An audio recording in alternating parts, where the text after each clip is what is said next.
What's up guys? This is Poy and welcome back sa channel. Alright, so another 5G phone na naman ang i-review natin dito sa channel. And this time, pag-usapan natin itong Poco M3 Pro 5G.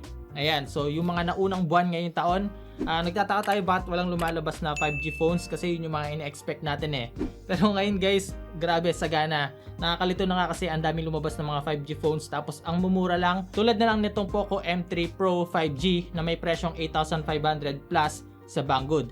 By the way, global version to kapag doon natin siya binili. Alright, so marami tayong pag-uusapan dito sa phone na to kaya wag na natin patagalin pa. Let's do this! Yo! Alright, so quick unboxing muna tayo dito sa phone na to para maipakita ko sa inyo kung anong laman nito sa loob. Okay, so pagbukas natin itong box, meron tayong makikitang nakaseparate na cardboard at meron siyang nakalagay na Poco. Sa loob nito, makikita na natin yung SIM ejector tool. Meron itong kasamang stickers, documentation, at dito rin natin makikita yung libreng clear case. After nito, makikita na natin yung Poco M3 Pro 5G. Tapos sa loob nito, makikita na natin yung charging brick at yung USB Type-A to USB Type-C cable.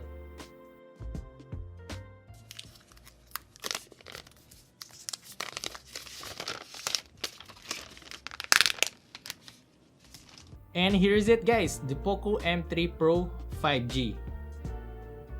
Okay, so pag-usapan na natin yung design at build quality nitong phone na to. So yung kulay na meron sa akin ngayon, ito yung Power Black. Pero meron pa tayong dalawang kulay na pwedeng pagpilian, yung Poco Yellow at yung Cool Blue. Kung pansin nyo, glossy yung design nito sa likod at sa sobrang kintab, akalain natin na glass yung material na ginamit dito. Which is good para sa akin kasi kung titignan nyo naman talaga, napaka-premium niyan tignan na kung ako yung magpipresyo sa appearance nito siguro, pepresyuhan ko siya ng mga 15 to 16,000 pesos. Na kung babalikan natin guys, nasa around 8K lang itong phone na to. May halo itong plain black design sa may camera setup at meron siyang medyo malaking Poco text. Na kung Poco M3 user ka na, hindi ito deal breaker para sa'yo kasi halos same lang sila ng size, magkaiba lang ng placement. Dito sa may left side ng phone, makikita na natin dito yung SIM slot at kung titignan natin siya, hybrid type. Isa ito sa mga dapat yung pag-isipan kasi pwede lang tayo maglagay dito ng isang SD card at isang SIM or dalawang SIM card. Sa taas naman guys, good to know na meron pa rin siyang 3.5mm audio jack at yung IR blaster. Nagustuhan ko din yung pagkakadesign ng frame nito na kahit na curve type siya, flat pa din yung top at yung bottom. Makikita naman natin dito sa baba yung speaker, Type-C port at yung microphone. Tapos sa right side naman yung volume keys at yung power button / fingerprint scanner. Test lang natin yung fingerprint na to and let's see kung accurate at mabilis yung pag-scan. Alright. So as you can see guys, tap lang. Pero medyo may konting delay kapag nagbubukas yung screen. Ngayon naman guys, subukan natin yung speaker nitong Poco M3 Pro 5G. Naka max volume na to guys.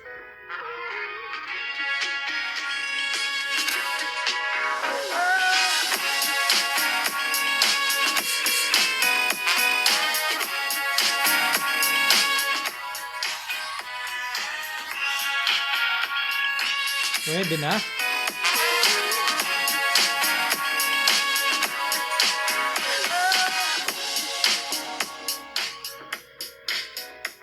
Alright. Kahit na isa lang yung speaker nitong phone na to, para sa akin balance lang yung tunog niya and then nasa average lang din yung volume. Pero syempre, 'di ba, mas okay kung makikita natin dito yung dual speakers.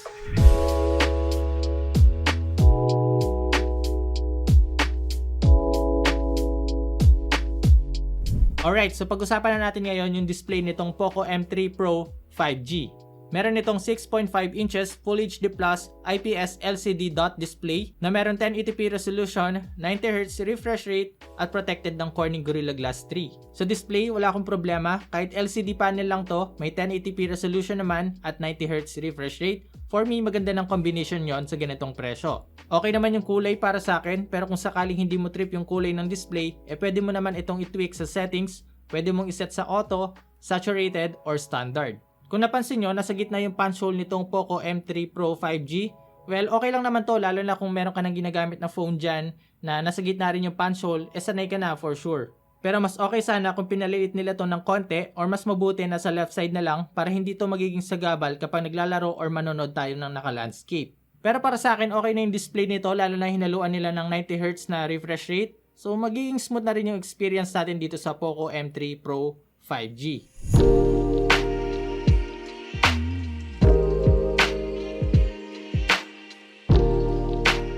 Now, pagdating naman sa performance, MIUI 12 na to on top of Android 11 out of the box. Powered ito ng MediaTek Dimensity 700 na supported na ng dual 5G connectivity. Meron itong 4 or 6 GB na LPDDR4X na RAM, 64 or 128 na UFS 2.2 na storage. Bukod dito, meron na itong 5000 mAh battery na supported na ng 18 watts fast charging. Una-una sa lahat, good choice pagdating sa chipset dahil isa sa mga mapagkakatiwalaan talaga ang Dimensity 700 pagdating sa gaming, lalong-lalo na sa mga ganitong presyo. Nag-initial test ako sa Genshin Impact and surprisingly, kaya nito mag-run sa lowest up to medium settings. Expect natin syempre may mga frame drops pero still manageable at malalaro mo talaga kahit na may mga combat scene sa game. As usual, sa gaming review video na lang tayo magkita-kita patungkol sa performance nitong Poco M3 Pro 5G sa iba't ibang games. Imo-monitor din natin doon yung pag-init nitong phone at syempre yung battery life. Bago tayo magpatuloy, gusto ko muna sabihin sa inyo na malapit na tayo mag 200k. Alam na this. So magpapag-giveaway tayo syempre pero hindi ko pa alam kung ano yung mga items na yon. Pero for sure, higit sa 2 items yung ipamimigay natin. Kaya baka naman, di ba? Mag-subscribe ka na sa channel na to. Huwag mo na rin kalimutan yung notification bell para updated ka pag meron tayong mga bagong upload. Like mo na rin itong video na to kung nag-e-enjoy ka sa panonood.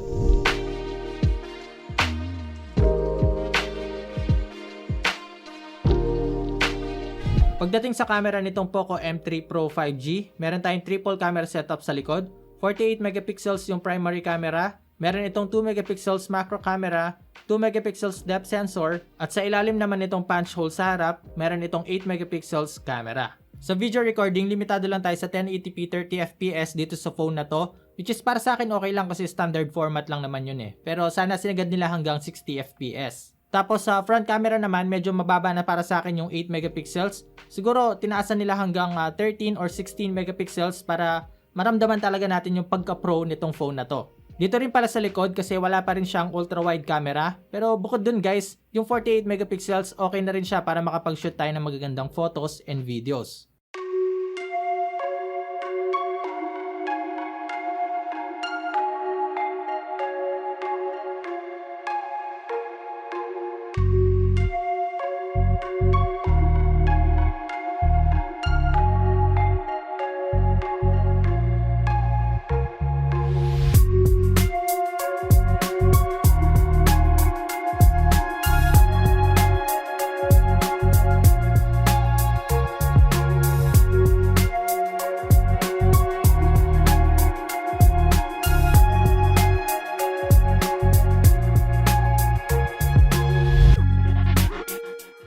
Alright, so ito naman guys yung video recording nitong Poco M3 Pro sa rear camera.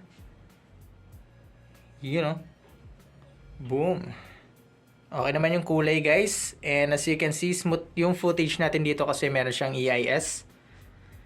Ayan. So for example, mag-cinematic tayo dito.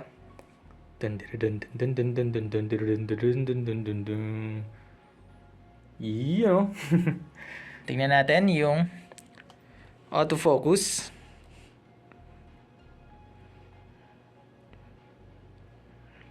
Yun, okay din.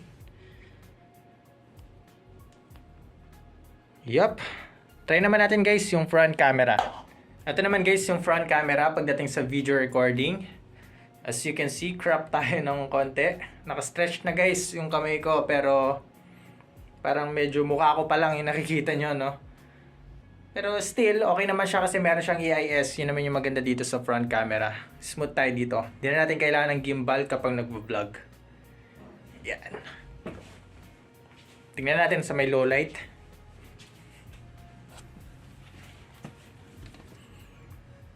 Ayan. Dito naman siya sa low light. Medyo manoise. Pero hindi siya naglalag guys. So okay siya para sa akin. Okay guys, ano sa palagay nyo? Okay ba yung video recording dito sa Poco M3 Pro 5G? Pwede ba siya pang vlog? Comment down below. Pag-usapan natin yan. Nice! Overall, para sa akin, maganda talaga itong Poco M3 Pro 5G. Simulan natin sa appearance. Kung titignan nyo guys, napaka-premium niyan tingnan na kahit na plastic lang to, pati yung frame, dahil sa kanyang design, nagmumukha siyang glass. Plus pa dito guys, na protected siya ng Corning Gorilla Glass 3 dito sa harap, plus naka pre-installed screen protector pa. Maganda na rin yung display na to na meron siyang combination ng 1080p plus 90Hz refresh rate. Reliable na yung chipset na to at meron pa siyang dual 5G capable na connection. At syempre yung 5000 mAh na battery nito. Pero kung ipagko-compare natin to sa mga lumabas na phone na halos kasing price lang, na kung i-round off natin yung 6128 variant nito, nasa around 10,000 pesos. Andyan si Redmi Note 10 Pro na 12,590. Magkano na lang yung iipunin mo? Nasa 2,000 pesos. Meron ka ng AMOLED display, 120Hz refresh rate, and 108 megapixel na camera. Andyan din si Poco X3 Pro na konting-konti na lang din yung idadagdag natin. Meron ka ng flagship killer na phone. Pero still, hindi ko kayo pwedeng pigilan sa kung anong gusto nyong bilhin. What if pala if average user ka lang, saktong-sakto na to para sa'yo. What if din kung ang habol mo is 5G? Wala yun sa Poco X3 Pro at sa Redmi Note 10 Pro. Kaya nasa sa'yo pa rin talaga kung ano yung babagay sa'yo at kung paano mo gagamitin yung phone. Siya nga pala, available na itong Poco M3 Pro 5G sa BANGGOOD. Good news na rin pala dahil meron silang summer sale ngayon kung saan pwede nating mabili yung ibang items na mas mura kaysa sa Lazada or sa Shopee, tulad na lang ng Poco X3 Pro na meron siyang 1,000 peso off ngayon. Kung ikukumpara natin sa Lazada, mas mura ito ng around 850 pesos. Kasama rin sa summer sale ng BANGGOOD itong Poco M3 Pro 5G, Redmi 9T at Redmi 9A at marami pang iba. At more than 50% off naman sa ibang items na makikita natin dito sa BANGGOOD. Kung interesado ka naman i-check yung mga yon, mag-iiwan na lang ako ng links dyan sa description box. And that's it guys for today's video. Sana nag-enjoy ka sa panonood at nakatulong itong video na to. Kung gusto mo pa ng ganitong klaseng chill, unboxing, and review, pinapaayo ko na sa'yo. Kaibigan, mag-subscribe sa channel na to. Huwag mo na rin kalimutan mag-like, share, comment, at yung notification bell para updated kapag meron tayong bagong upload. Again, this is Poy, unboxing anything just for you. Hanggang sa muli nating pagkikita. Nice!